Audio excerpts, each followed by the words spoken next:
જ્યારે હા, ખાવાનું હા, થાય ને હા, તો ચાલો. કહેજો. ઊભું થવાનું છે પૂરું છે. એ હવે દેવાનું નહીં થાય.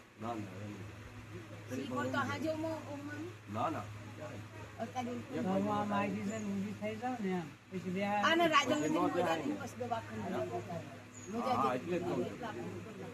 આમ તો 1 વાગ્યાનો ટાઈમ જાહેર કાઉન્ટર ઉપર પડ્યા ઘરમાં કાઉન્ટર છે રૂમાલ ઢાંકેલો ઘણા થાળ એમ નહીં થાળ ધરાઈ દેવા જો આ છોકરા નહીં હારો એટલે અહીંયા. હા એની જરૂર પડે છે ને તો હા હા પણ તૈયાર તો કરવા દો જવા દે ચોકીમાં. એમ નહીં થાળ ધરીને પછી આપણે શું હા કરવાનું કહી દઈએ. પછી તને ઓમ થઈ જાય પછી ભાણું પડ્યું હા યા બોલો. આપણે સહી સમય કાઢી થઈ જાય એટલે ચિંતા નહીં. હા, શું ચાલે? દાદા સારું થઈ જશે કાંઈ વાંધો નહીં.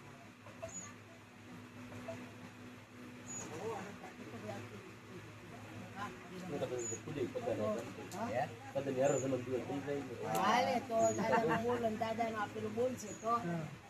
ઈ દયા થઈ જાય તો આપણને ના પડે બે ભાઈ.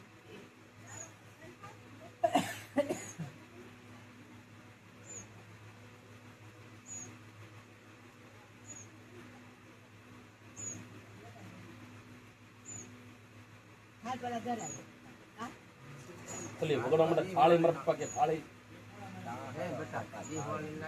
આ તાહડા નહીં ખાલી ક્યાં ના હાલો, હાલો. હા બીજું ક્યાં જોવું તમે હા